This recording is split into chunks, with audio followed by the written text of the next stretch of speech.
안녕하세요 여러분, 잔피입니다. 오늘 이야기할 내용은 지난번에 미리 말씀드렸듯이 좁쌀 여드름에 대해서 이야기할 거예요. 먼저 핵심만 얘기하자면 이런 에크린이나 클레어틴 같은 거 살 필요 없다. 크게 두 가지 이유가 있는데, 첫 번째는 저렴한 대체템들이 있다. 두 번째는 본질적으로 해결하는 능력이 좀 떨어져요. 먼저 이 에크린의 주요 성분은 살리실산, 그러니까 바하 2%거든요. 그런데 이 바하라는 게 엄청나게 높은 기술력을 요하거나 의약품에만 사용할 수 있는 성분이 아니거든요. 그러니까 화장품에도 들어갈 수 있어요. 물론 이제 법적으로는 바르는 제품에는 0.5%, 그리고 바르고 씻어낸 제품, 그러니까 클렌징 폼이라든지 클렌징 젤 이런 것들에는 2%까지 넣을 수 있어요. 그러면 2%를 쓰고 싶으면 바르는 제품으로는 에크린이나 클리어틴 같은 걸 사야 되는 게 아니야 생각할 수 있는데, 그런데 이제 사실 편법적으로 수입된 제품들이 있거든요. 예를 들어서 이런 스트라이덱스 같은 거, 이 스트라이덱스 같은 경우에는 이제 해외에서는 이제 바르거나 아니면 붙여놓은 패치 같은 애예요. 그런데 한국으로 수입될 때는 바르고 씻어낸 제품으로 신고를 해서 들어갔어요. 좀 약간 이상하게 들어오긴 했는데, 사실 소비자 입장에서는 굳이 에크린이라든지 아니면 클리어틴 같이 비싼 제품을 사용할 필요가 없는 거죠.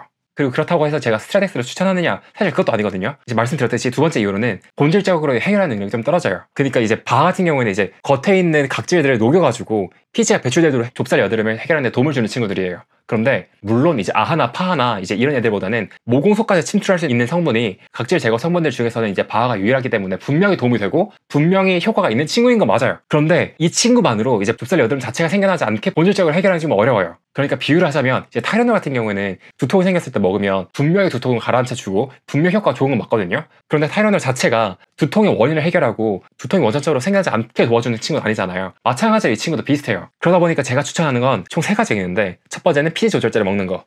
이런 이소티논 같은 거 있죠. 이 성분 같은 경우는 이소트레티노인이에요. 이 친구 같은 경우는 효과도 정말 강력하고 근본적으로 해결하는 데 도움을 주는 친구지만 부작용이 조금 강해요. 그래서 의사 선생님과 상담과 이제 처방을 받아야지만 이제 바를 수 있는 제품인데, 분명 효과는 정말 좋기 때문에 의사 선생님과 충분한 상담을 해보고 그 다음에 결정하시는 걸 추천드려요. 두 번째로 이제 피부과 시술이 있어요. 물론 더 많이 있지만 총 3가지를 추천드리는데, 첫 번째는 골드 PTT, 두 번째는 카프리 레이저, 세 번째는 아그네스가 있어요. 이 중에서 사실 제일 추천하는 건 골드 PTT긴 한데, 이 골드 PTT가 정말 할 말이 너무 많아요. 이것도 다음번에 한번 썰을 풀어야 되는데, 이거 같은 경우에는 잘하는 병원이 있고 잘 못하는 병원이 있어요. 사실 정확히 말하면 잘 못하는 병원들보다 제대로 안 하는 병원이 너무 많아요. 이게 그 금 입자를 모공 속으로 넣어가지고 이걸 터뜨려가지고 피지선을 공격을 해서 피지 분비량을 줄이는 시술인데, 이걸 제대로 하지 않는 병원들이 너무 많아요. 정말 병원을 정말 잘 찾아가야 되고, 정말 추천하지만 정말 잘 알아보고 가셔라. 두 번째 같은 경우는 카프리 레이저. 이거 같은 경우는 사실 병원을 그렇게 크게 타지 않아요. 일단 있으면 도움은 되는데, 사실 첫 번째만큼 그렇게까지 엄청나게 효과가 뛰어나다, 드라마틱하다 그 정도까지는 아니라서 사실 두 번째인 거고, 세 번째는 아그네스. 아그네스도 정말 효과가 정말 좋거든요. 그런데 바늘 형태로 생긴 고주파예요. 바늘로 찔러가지고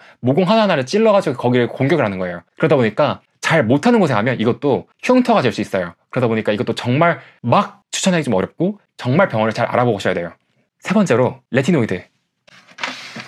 요새 화장품에 들어가는 뭐 레티날, 레티놀, 뭐 레티닐 팔미테이트 이런 것들의 원래 상용화 버전이라고 생각하면 돼요. 이거 같은 경우에는 각질 자체의 턴오버 주기를 훨씬 더 앞당겨서 각질들이 쌓이지 않도록 도와줘요. 그러니까 애초에 원천적으로 각질이 쌓여서 그 안에 피지가 절유되지 않도록 그렇게 만들어주다 보니까 원천적으로 생기지 않도록 도와준다는 거죠. 그리고 얘네들 정말 미친 게 FDA에서 인정한 세계에서 유일한 노화를 회복할 수 있는 성분이에요. 사실 이번만으로 짧게 설명하기에는 너무너무 할 말이 많고 정말 좋은 성분이기 때문에 다음번에 다시 한번 썰을 풀어볼게요.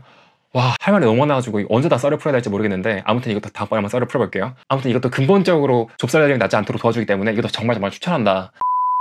그리고 이런 좁쌀 여드름에 도움이 되는 화장품들을 물어보실 것 같아서 말씀을 드리자면, 일단 광고가 될까봐 최대한 성분 위주로 설명을 할게요. 앞서 말씀드렸듯이 바하가 분명 도움이 되긴 해요. 그런데 이런 에크린이나 아니면 스트라덱스 이런 것들을 추천하지 않는 가장 큰 이유가 뭐냐면 자극이 너무너무 심해요. 그러니까 여러분, 지금 2%를 자꾸 말해서 2%가 정말 별거 아니고 정말 낮은 농도라고 오해하실 수 있는데, 진짜 어마무시하게 높은 농도고, 정말 이거 매일 쓰시면 피부 와장창 나고 피부 장벽 다 망가져서 진짜 피부 망가지기 딱 좋아요. 피부 날아가는 지름길이에요, 진짜. 그러니까 여러분, 이거 같은 경우는 정말 가끔씩, 그리고 정말 가끔씩 사용하셔야 되는 제품인데, 이걸 그렇다고 가끔씩만 사용한다? 그러면 여러분들 좁쌀 여드름에 엄청나게 큰 도움을 주기가 또 어렵기도 하고, 아무튼 추천하기 좀 어렵다. 그런데 제가 추천하는 게 뭐냐, 화장품 중에서 여드름 완화 기능성 화장품들이 있어요. 이거 같은 경우는 바하가 0.5% 들어갔을 때 받을 수 있는 인증이거든요. 그런데 이것도 함정이 있어요. 바하하면 뭐예요? 살리실산이잖아요. 산성이에요, 산성. 그러니까 산성 환경에서 작용할 수 있는 친구예요. 그런데 가끔씩 여러분들이 구하실 수 있는 여드름 완화 기능성 화장품들 중에는 알칼리 세정제들이 있어요. 제일 대표적으로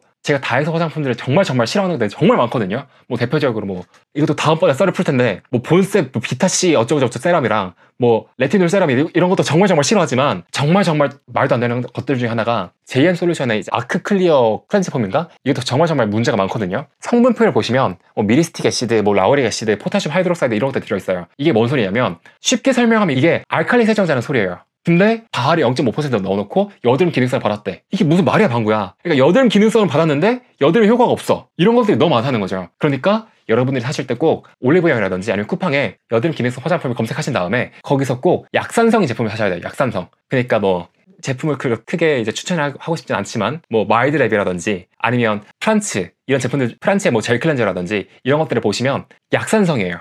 약산성이면서 이제 바가 0.5% 들어간 제품들을 사셔야 이런 것들을 충분히 효과를 보시면서 정말 도움을 받을 수 있는데, 아까 말씀드렸듯이 이런 약 알칼리성 이런 것들은 정말 쓸모가 없으니까 다 치우셔라. 그리고 지난번에도 짧게 말씀드렸지만 나이아신아마이드가 진짜 좋아요. 정말 국밥템이야. 나이아신아마이드가 5% 이상이면 피지를 조절할 수 있는 능력이 있어요. 그러니까 5% 이상인 걸 하시면 돼요. 그러니까 5% 이상이라고 해서 효과가 더 커지지 않거든요. 근데 자극 가능성 높아져. 그러니까 여러분들은 5%를 기억하시고 5%의 제품을 하시면 된다. 그리고 마지막으로 이제 징크 PCA가 있는데 이거 같은 경우는 사실 굳이 알 필요도 없고, 사실 여러분들이 사용하시는 뭐 트러블 케어 뭐 이런 제품들에 알게 모르게 다 들어있어요. 그런데 이름이 너무 어렵잖아요. 그러니까 사람들이 잘 모를 뿐이야. 근데 이게 더 효과가 좋다. 뭐 이런 디오디너리 이런 제품들을 보시면 뭐 나이아신아마이드 10%에다가 징크가 1% 들어있대요. 여기 들어있는 1% 있죠? 이게 징크 PCA가 들어갔다는 소리예요. 징크 PCA. 아무튼 뭐 이 제품을 추천한 건 또 아니에요. 이 제품이 진짜 여드름이 또 좋긴 한데 이 제품 같은 경우는 또 바르면 하얗게 가루가 떨어지고 밀려요. 그러니까 화장을 하신다, 간단하게 뭐 비비크림이라든지 뭐 이런 것들을 바르신다 그러면 이 제품을 바르시면 진짜 밀리고 난장판이 되기 때문에 여드름에 뭐 고민이다 하면 이 제품을 추천할 수도 있지만, 말씀드렸듯이 5%가 제일 좋다. 5% 이상이 되면 자극 가능성만 높아지니까 뭐 여드름에 정말 고민이시다 하면 이 제품을 사보시는 것도 좋고, 뭐 이거 말고도 사실 뭐 피터앤랩스, 뭐 리덴스 뭐 5% 제품 정말 많단 말이에요. 그걸 사시면 돼요. 아, 그리고 지난번 뭐 영상 댓글을 보니까 노스카날 여드름에 바르니까 효과가 없지 이런 식의 이야기를 하시는데, 아니 그 소리가 아니라 여드름 흉터에 바르라고 나온 게 맞는데 여드름 흉터에 발라도 효과가 없다고요. 애초에 그 친구는 태어나기를 그리고 인증받기를 켈로이드 성, 그러니까 부풀어 오른 비후성 흉터에 바르는 걸로 허가가 났어요. 그런데 그 비후성 흉터에조차도 효과가 없다고요. 그게 너무 오랫동안 너무 많은 연구가 이루어져서 뭐 메타 분석 같은 걸 보시면 효과가 없다는 내용들이 너무 많아요. 효과가 없다는 내용만 많은 게 아니라 그 논의들이 전부 효과가 없다라고 모여졌어요. 그러니까 모여지고 있다가 아니라 그냥 모여졌다고요. 그냥 효과가 없다고. 뭐 이거 말고도 뭐 콘트라투백스 아니면 뭐 스카담겔 다 같은 비슷한 계열이니까 헤파린이 들어간 그런 것들 효과가 없다. 뭐 이거 말고도 지금 다음번에 뭐 썰을 풀어야 될 게 뭐 다이소 화장품 사지 마라, 뭐 골드 PTT며 뭐 모낭염이며 뭐 할 말이 너무 많은데 언제 다 썰을 풀어야 될지 모르겠지만 차차 한번 풀어보도록 하겠습니다. 그리고 뭐 어떤 거 좀 알려주세요, 어떤 거 좀 한번 말해봐라 하시면 아이디어 모아서 영상 제작해보도록 하겠습니다. 오늘도 봐주셔서 감사하고 좋아요, 구독 부탁드립니다. 끝! 아, 하이프도 약국 화장품이 구린 게 얼마나 많은데, 와, 리주올, 뭐 닥터 예스킨올 진짜 정신 나갈 것 같아.